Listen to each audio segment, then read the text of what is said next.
Simula sa itim na maskara ni LBJ hanggang sa sapatos na naban dahil sa kakayahang magpatas ng talon ng isang player. Ito ang mga bagay na pinagbawal sa NBA, kaya't wala nang paligoy-ligoy pa at simulan agad natin sa Ninja Headbands. Noong 2018-2019 season, ang mga NBA players tulad ni Jimmy Butler, Jrue Holiday at Jarrett Allen ang mga nagpasikat sa pagsusuot ng ninja-style headband na agad naging passion craze sa NBA dahil bukod sa nakakatulong ito sa pagsala ng pawis ay napaka-stylish din ito tingnan. Ngunit sa simula ng 2019-2020 season ay pinagbawal ng NBA ang pagsusuot nito. Ayon sa liga ay ginawa nila ito dahil sa safety issues ng ninja headbands. Kung mapapansin nga na may sobrang tela sa headband na pwedeng mahila ng ibang players at pwedeng mag-cause ng aksidente. Dagdag pa ng NBA na hindi ito dumaan sa tamang approval process ng liga. Maraming players at fans ang umapila sa desisyong ito pero walang nangyari. Kaya't simula noon wala ng NBA player ang muling nagsuot ng ninja-style headband sa NBA game. Speaking of headbands, ay matagal na itong bahagi ng NBA at maraming players ang gumagamit nito sa iba't ibang dahilan. Maaring para sa pagkontrol ng pawis, fashion, o para maitago ang hairline. Ngunit noong nasa Boston Celtics pa si Rajon Rondo ay nagkaroon ng issue ang pagsusuot nito nang magsimula niyang isuot ng pabaliktad ang headband na may NBA logo. Hindi ito nagustuhan ng pamunuan kaya't noong 2010 ay naglabas ang NBA ng bagong rule na nagbabawal sa mga players sa pagsusuot ng NBA headband na naka-upside down ng logo.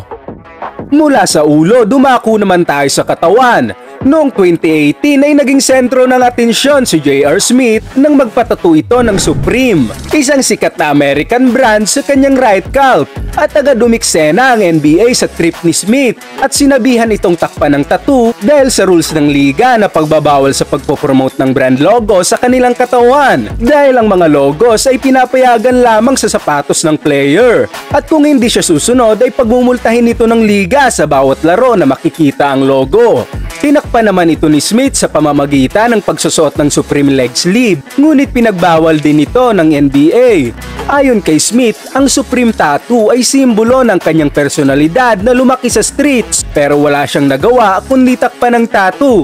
Nagkaroon nga rin ng ganitong issue si LaMelo Ball nang ipatattoo nito ang LF o La France sa leg nito na kanyang clothing brand, ngunit pinatakpan ito sa kanya ng liga.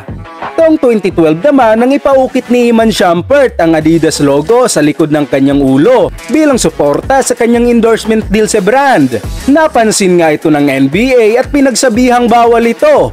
Dahil ayaw ni Shumpert magmulta ay agad niyang ipinaahit ang design at nagpost pa ng litrato na bagong gupit at may nakalagay na caption band. Kung may pinagbawal na tattoo at haircut, may numero rin namang hindi pwedeng gamitin sa NBA. Ito ang infamous na number 69. Nung mapunta si Dennis Rodman sa Dallas Mavericks, ay gusto nitong gamitin ang jersey number 69 at cool naman si Mark Cuban dito. Kaya't pinagawa na agad ang jersey para magamit sana sa press conference ni Rodman. Pero nang makita ito ni NBA Commissioner David Stern, ay hindi ito pumayag na magamit ang numero. Ayon sa kanya, hindi pwedeng gamitin ng kahit sino mang player na mag-request ang number 69, kaya't naging number 70 na lamang ang numero ni Rodman. Ito ay unwritten rule sa NBA na dinidiscourage ang mga players sa pagpili ng number 69 dahil ang numero ay madalas maiugnay sa sexual references at gusto ng NBA na panatilihing profesional ang kanilang imahe at maiwasan ang anumang kontrobersya. Pagdating naman sa sapatos, walang makakalimot sa kontrobersyang dala ng Air Jordan 1. Noong 1984, pinagmumulta ng NBA si Michael Jordan ng $5,000 tuwing isusuot niya ang kanyang first signature shoe na Air Jordan 1. Ang dahilan ng NBA kung bakit pinagmumulta si MJ ay dahil sa kulay ng sapatos nito na black and red dahil lumalabag ito sa uniform rules ng liga. Sa rules noon, ang sapatos ay dapat kulay puti lamang, ngunit pinapayagan din naman ang touch ng team color sa sapatos. Ngunit sa halip umatras, ginamit ng Nike ang kontrobersya upang i-promote ang Jordan brand at pataasin ang benta ng signature shoe. Ngayon, ang Jordan 1 Band o Jordan Bread ay isa sa pinakasikat na sapatos sa sneakerhead culture. Ang Band-Aid ban. Taong 2008 nang matamaan ni Juwan Howard sa ilalim ng mata si D. Wade, kaya't kailangan itong tahiin. At para protektahan ang kanyang sugat ay naglalagay si Wade ng Band-Aid dito. Hindi naman ito big deal noong una. Pero kahit gumaling ng sugat ni Wade ay patuloy pa rin itong naglalagay ng Band-Aid sa kanyang mukha, na naging fashion trend pa nga ito na nagkaroon ng mga printed version na may iba't ibang design kagaya ng American flag at pangalan ni Wade. Hindi ito ikinatuwa ng pamunuan ng NBA, kaya't noong 2009 ay pinagbawalan ng NBA si Wade at ang lahat ng players sa liga sa paglalagay ng Band-Aid sa mukha kung hindi ito para sa health purposes. At bukod sa Band-Aid, may isa pang protective gear na naging iconic ngunit kontrobersyal din sa liga. Taong 2003 nang mabali ang ilong ni Rip Hamilton, dahilan kung bakit kinailangan niyang magsuot ng plastic face mask na naging iconic look para kay Rip. At ito'y naging inspirasyon ng ilang NBA stars tulad ni Kobe. Noong 2012, kinailangan ding magsuot ng face mask ni Kobe dahil sa nabali nitong ilong, ngunit imbis clear na face mask ay pinili nito ang kulay itim na bumagay din naman sa kanya bilang Black Mamba. Nagsuot din si Kyrie nito nang magkaproblema siya sa panga. Hindi nga ito big deal noon. Ngunit taong 2014 nang gamitin ni LeBron ang black carbon fiber face mask. Iba nga ang aura ni LBJ dito na tila isang villain. Pero matapos lamang ang isang laro na pagsusuot nito ay hindi na ito muling ipinagamit ng NBA kay James at sinabihang palitan na lamang ng clear face mask. Hindi naman talaga ito naban pero diniscourage ng liga ang pagsusot ng black face mask sapagkat nagbibigay umano ito ng disadvantage sa mga defender dahil nahihirapan ng mga ito na makita ang mata ng kalaban. Tumungo naman tayo sa taong 2016 nang mahuli si Dwight Howard na gumagamit ng Steakam, isang sticky substance na nakakatulong sa grip ng manlalaro. Naging usap-usapan ito sa NBA dahil matagal na itong ipinagbabawal sa iba't ibang professional sports. Na-ban na nga ito sa MLB at NFL dahil unfair ito para sa opposing team, na ginagamit ni Howard ang Steakam para mapadali ang pag-rebound at maiwasan ang loose ball.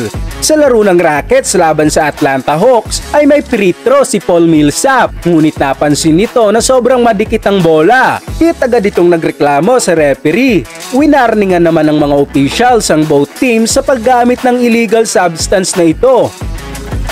At para sa panghuli, sino ba naman ang makakalimot sa sapatos na ito na sobrang OP kaya't ipinagbawal itong suotin sa isang NBA game? Dahil ang sneakers na ito ay nakakapagbigay sa manlalaro ng kakayahan para makatalo ng sobrang taas. Ito ang APL Concept 1 na mula sa Athletic Propulsion Labs. Nilagyan ng kumpanyang sapatos ng mga springs kaya tuwing tatalo ng sinumang magsusuot nito ay parang tumatalon siya sa trampoline. Sa sobrang daya ng basketball shoes na ito, ay kaya nitong magdagdag ng halos 4 inches sa vertical jump ng isang player. Kaya't kung gusto mong makapag-dunk na ala Ja Morant, ay bumili ka na nito. Kung napayagan ng ganitong klaseng technology sa NBA, ay magkakaroon nito ng malaking impact sa liga. Kaya't bago pa ito mangyari ay humarang ng NBA at inimbestigahan nila ang nagagawa ng sapatos na nakita ang mga nakalagay na springs sa loob ng sole, at bago pa ito magamit sa NBA ay agad binan ng liga ang APL shoes. At yan ang mga bagay na naban sa NBA. Anong masasabi nyo patungkol dito mga boss? I-komento mo na sa ating comment section at babasahin nating lahat yan. Kung gusto mo pa ng mga ganitong klaseng video ay huwag kalimutang mag-subscribe sa ating munting channel.